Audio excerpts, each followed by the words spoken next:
Beberapa bulan kebelakang, dunia dihebohkan oleh masalah Charlie Hebdo, yaitu majalah liberal yang menghujat kaum muslim dengan kartun penghinaan terhadap Rasulullah Shallallahu Alaihi Wasallam.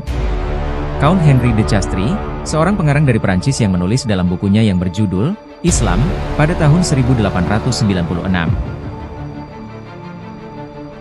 Saya tidak bisa membayangkan apa yang akan dikatakan oleh kaum muslimin jika mereka mendengar cerita-cerita di abad pertengahan dan mengerti apa yang biasa dikatakan oleh ahli pidato Kristen dalam himne-himne mereka. Semua himne kami, bahkan himne yang muncul sebelum abad ke-12, berasal dari konsep yang merupakan akibat dari perang salib. Himne-himne itu dipenuhi oleh kebencian kepada kaum muslimin, dikarenakan ketidakpedulian mereka terhadap agamanya. Akibat dari himne dan nyanyian itu, kebencian terhadap agama itu tertancap di benak mereka, dan kekeliruan ide menjadi berakar, yang beberapa di antaranya masih terbawa hingga saat ini. Tiap orang menganggap muslim sebagai orang musyrik, tidak beriman, pemuja berhala, dan murtad. Lalu, dari mana dasar bahwa Kristen bisa menjalin hubungan baik dengan Islam?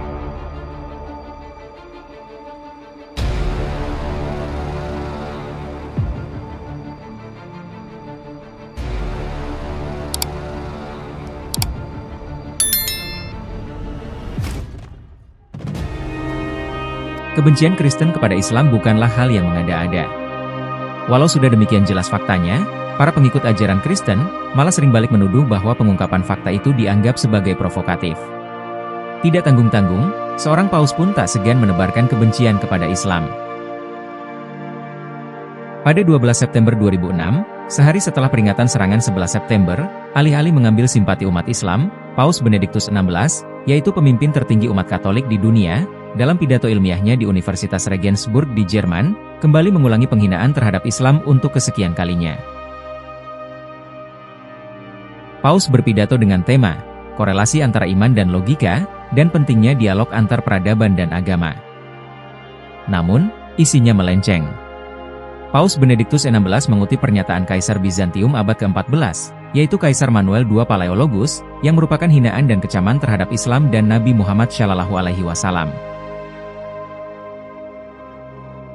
Ini berarti Paus Benediktus XVI setuju dengan penghinaan terhadap Islam, seperti yang ia kutip dari dialog tadi. Bahkan menurut Paus, pemahaman perang suci atau jihad bertentangan dengan tabiat Tuhan. Pidato itu jelas menimbulkan kecaman luas bagi kaum muslim. Beberapa hari kemudian, Paus Benediktus XVI menyatakan umat Islam salah memahami konteks ucapannya. Seolah-olah umat Islam dianggapnya bodoh dan tidak paham konteks sebuah pembicaraan.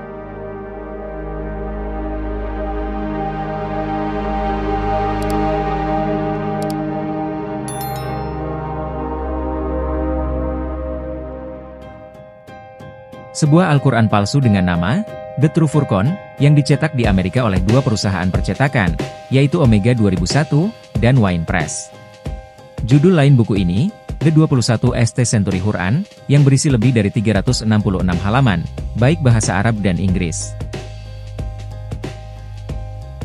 Buku ini ditujukan sebagai pemalsuan kitab suci Al-Quran. Berbagai surat dinamai dengan surat-surat Al-Quran seperti An-Nur, Al-Fatihah, dan lain-lain. Kata Bismillah pada setiap surat diganti dengan kata Bismil Abi, Wal Ibni, Waruhil Quds, dengan nama Bapa, Anak dan Roh Kudus.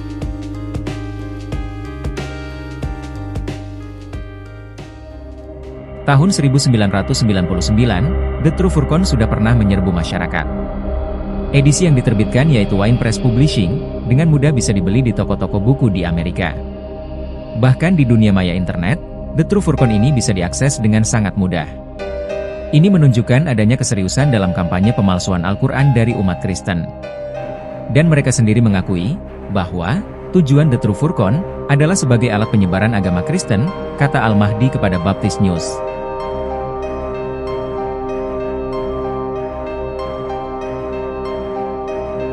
Menurut Al-Mahdi, sejauh ini kaum evangelis, atau pengabar Injil, belum berhasil menemukan terobosan penting untuk bisa menaklukkan dunia Islam.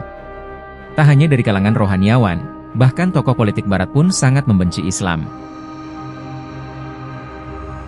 Masih sangat segar di ingatan kita, bahwa George W. Bush dengan lantang mengajak dunia untuk memerangi siapapun yang berusaha menegakkan syariat Islam. Hingga Karen Armstrong, mantan biarawati yang banyak menulis buku tentang Islam, Yahudi, dan Kristen, menulis dalam bukunya, orang-orang Eropa mudah menyerang Islam, walaupun mereka hanya tahu sedikit tentang Islam.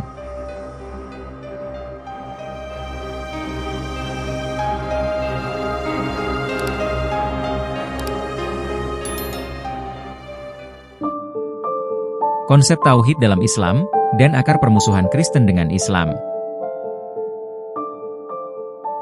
Sebenarnya akar permusuhan Kristen terhadap Islam bukan disebabkan oleh kesalahpahaman umat Islam terhadap agama itu, atau oleh karena luka lama perang salib.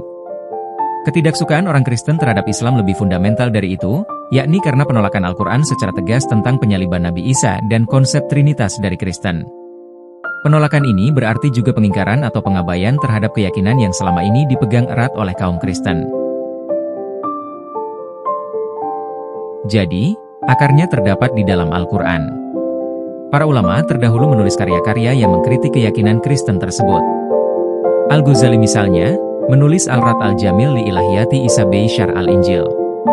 Kemudian Ibnu Taimiyah juga menulis Al-Jawab Al-Syahi liman Baddala Din Al-Masih.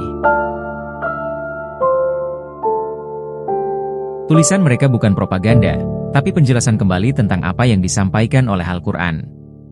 Tidak banyak orang Kristen yang mengerti bahwa di antara rukun iman dalam Islam adalah meyakini kenabian Isa dan kitab yang dibawanya, dan bahwa Nabi Isa itu bukan Tuhan atau anak Tuhan.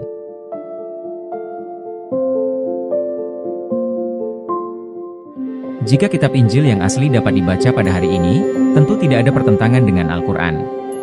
Kaum orientalis tidak mungkin bisa mentoleransi dengan menerima kebenaran Al-Quran. Karena di dalam Al-Quran banyak sekali kecaman-kecaman terhadap doktrin-doktrin atau pokok-pokok keyakinan agama Kristen. Salah satu contoh dalam surat Al-Maidah ayat 17, yaitu, sesungguhnya telah kafirlah orang-orang yang berkata, sesungguhnya Allah itu ialah Al-Masih putra Maryam. Lihat juga surat Al-Maidah ayat 72, yaitu, sungguh, telah kufur orang-orang yang berkata, sesungguhnya Allah itulah Al-Masih putra Maryam. Al-Masih sendiri berkata, wahai Bani Israel, sembahlah Allah, Tuhanku dan Tuhanmu. Kemudian surat An-Nisa ayat 157, yaitu, dan, kami hukum juga, karena ucapan mereka, sesungguhnya kami telah membunuh Al-Masih, Isa putra Maryam, Rasul Allah, padahal mereka tidak membunuhnya dan tidak pula menyalibnya. Tetapi, yang mereka bunuh adalah orang yang diserupakan dengan Isa.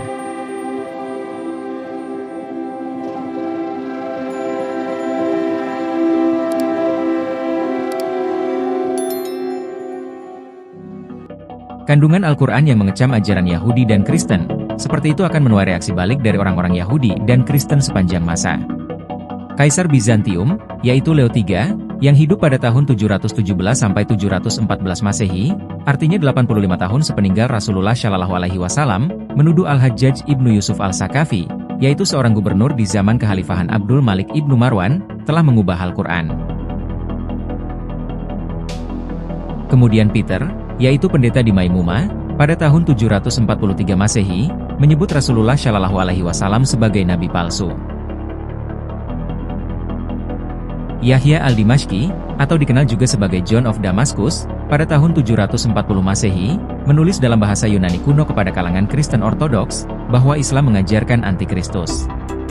John of Damascus berpendapat, bahwa Nabi Muhammad adalah seorang penipu kepada orang Arab yang bodoh.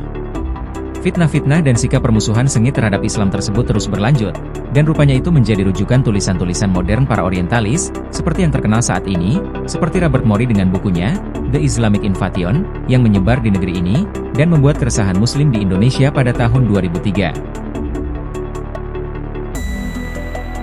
Image buruk terus dilanjutkan, hingga Snow Kurgronje pernah mengatakan, pada zaman skeptik kita ini, sangat sedikit sekali yang lepas dari kritik, dan suatu hari nanti kita mungkin akan mengharapkan untuk mendengar bahwa Muhammad tidak pernah ada. Snow Kurgronje datang ke Aceh dengan mengaku sebagai mualaf yang bernama Abdul Ghaffar. Pemikiran Snow Kurgronje dituangkan dalam sebuah artikel pada tahun 1930, yang ditulis oleh Klimovich dengan judul, Did Muhammad Ever Exist? Dalam artikel tersebut, Klimovich menggiring pada suatu penyimpulan, bahwa semua sumber informasi tentang kehidupan Muhammad adalah buatan belaka.